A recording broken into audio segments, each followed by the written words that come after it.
Oke, baik ya, kita lanjutkan tadi penjelasannya. Sila kelima tadi ya dilambangkan dengan lambang padi dan kapas ya.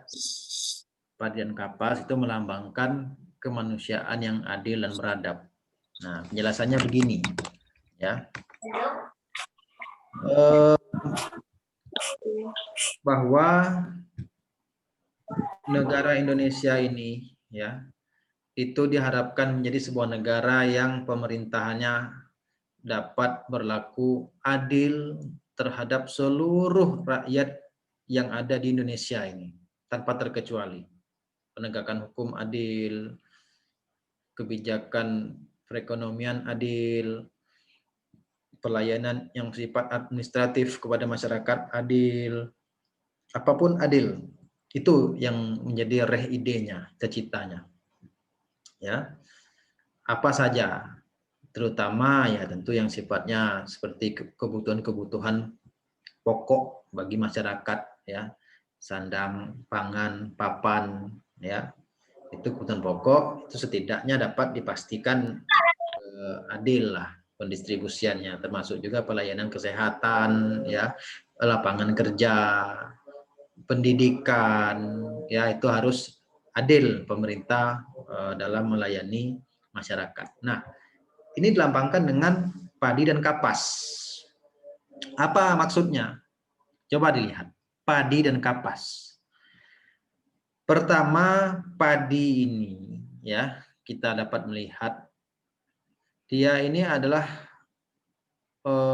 sebuah tanaman yang punya filosofi yang baik. Anda mungkin pernah mendengar pepatah ilmu padi, makin tua atau semakin berisi semakin merunduk, kan begitu. Nah, itu dari sifatnya dulu ya. Padi itu kan memiliki sifat semakin tua atau semakin berisi, maka semakin merunduk. Nah, ini melambangkan sikap atau karakter bangsa kita yang penuh dengan sopan santun, etika, dan tidak sombong. Itu kira-kira. Ya.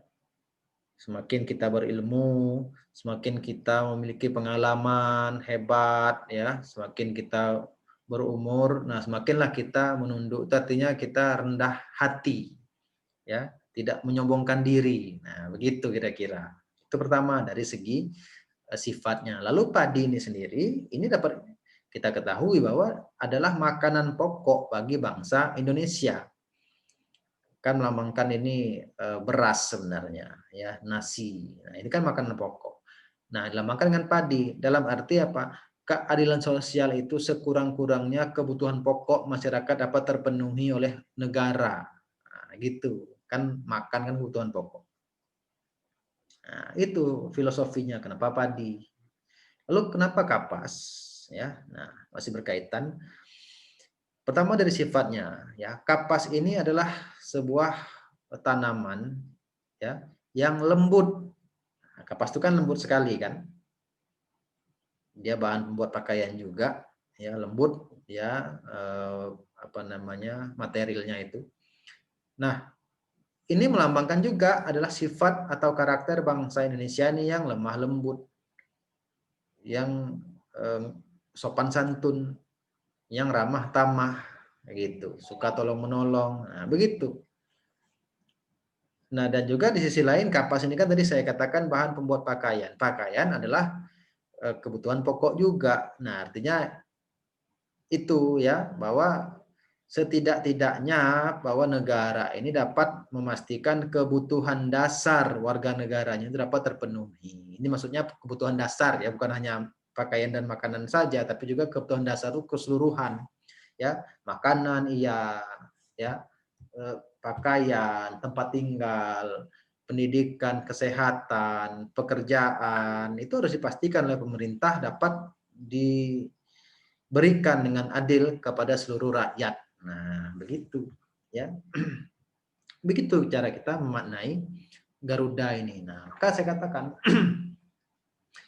ya, ini bukan tanpa penjelasan ya, semua itu sudah direncanakan dengan baik oleh pendiri negara dulu. Lambang Garudanya itu adalah burung yang besar kuat, kendaraan Dewa Wisnu, ya Garuda itu. Dan juga warna bulunya kuning keemasan melambangkan kejayaan, kekuatan, ya. Cakar paruh sayap itu melambangkan kekuatan. Kekuatan itu artinya apa? Kekuatan kita, negara kita dalam pembangunan pesat gitu. Ya, dia terbang tinggi kan dengan sayap itu dapat melambangkan pembangunan kita yang pesat gitu. Lalu ada perisai di dadanya, ya. Perisai itu sebagai pelindung. Nah, sebagai pelindung, dan di dalam perisai itu ya dapat kita maknai sila-silanya, ya. Sila pertama itu bintang, sila kedua itu padi kapas, sila ketiga pohon beringin, sila keempat kepala banteng, dan sila kelima padi kapas. Nah, ini sebagai lambang dan ada penjelasan di balik itu, ya. Lalu pada sayapnya di satu sisinya 17 helai, ya, 17 itu melambangkan tanggal kemerdekaan. Lalu di lehernya ada 45 helai, dan di ekornya ada 8 helai melambangkan bulan dan tahun kemerdekaan. Nah, gitu. Nah, selanjutnya apa? Selanjutnya garis hitam tebal di tengah perisai melambangkan garis khatulistiwa yang melukiskan lokasi Indonesia berada di garis khatulistiwa. Nah, mari kita lihat gambarnya. Nah, coba lihat. Ini kan di tengah-tengah perisai ini ada garis tebal berwarna hitam, ya, yang menjadi batas ya antara gambar-gambar ini. Nah, itu melambangkan garis garis khatulistiwa, ya, karena memang secara geografis negara kita ini terletak di tengah-tengah garis khatulistiwa. Nah, gitu, di ekuator istilahnya. Nah, maka dibuat begitu filosofinya, ya. Nah, lalu selanjutnya warna dasar perisai adalah merah putih seperti warna bendera Indonesia. Nah, warna dasar perisainya ya kita lihat merah putih dia tuh. Merah putih tentu saja lah bendera negara. Nah, maka ya memang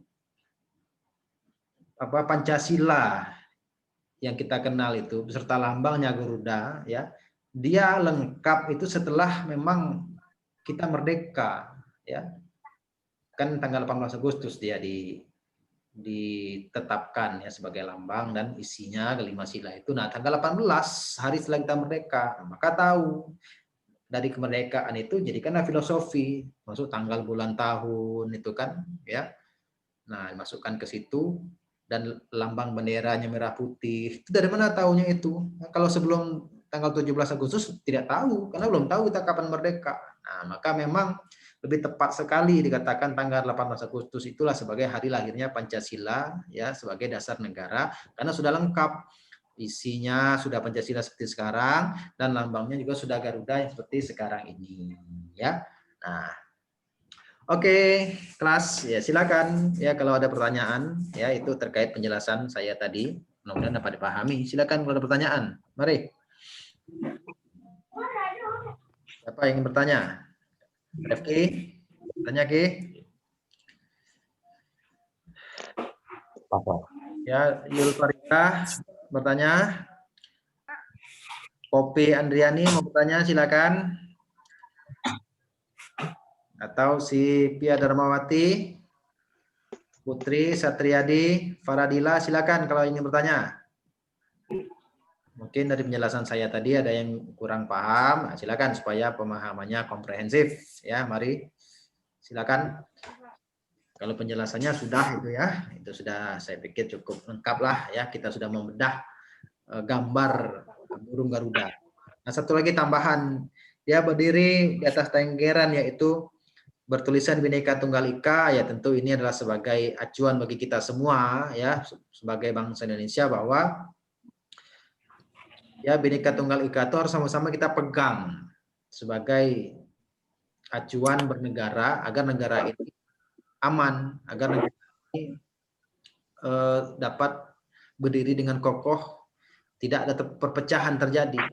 Ya, kan Bhinneka Tunggal Ika itu maknanya walaupun berbeda-beda tapi tetap satu. Nah, artinya kita harus paham bahwa memang kita tinggal di Indonesia ini berbeda-beda, agamanya berbeda-beda, bermacam-macam agama. dalam agama pun ada aliran-alirannya lagi. Suku-sukunya beda-beda, adatnya, rasnya, etnisnya, budayanya, bahasanya, pulau-pulaunya, kelompok-kelompoknya pun berbeda-beda. Nah, itu yang harus kita pegang teguh dengan Bhinneka Tunggal Ika.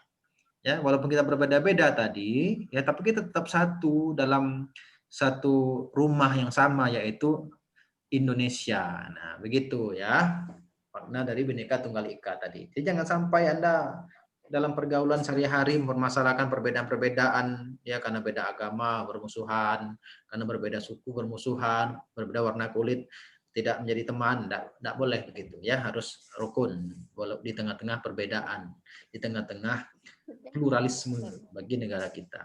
Oke, silakan pertanyaannya. Siapa? Yang mau bertanya silakan.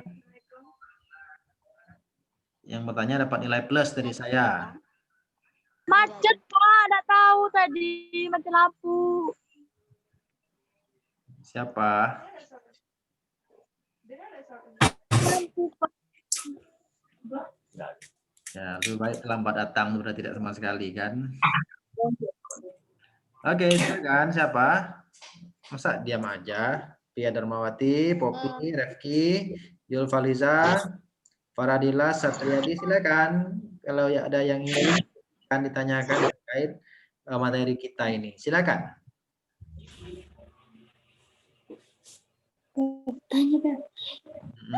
Kalau ada silakan, jangan malu-malu.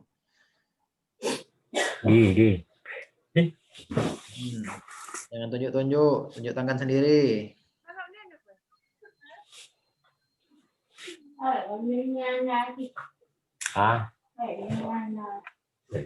Jawab. Oh, enggak ada yang mau tanya ya? Enggak ada ya? Berarti saya anggap penjelasan saya itu sangat lengkap ya, sehingga Anda sudah paham. Paham kan? Paham. Oke, bagus ya. Baik,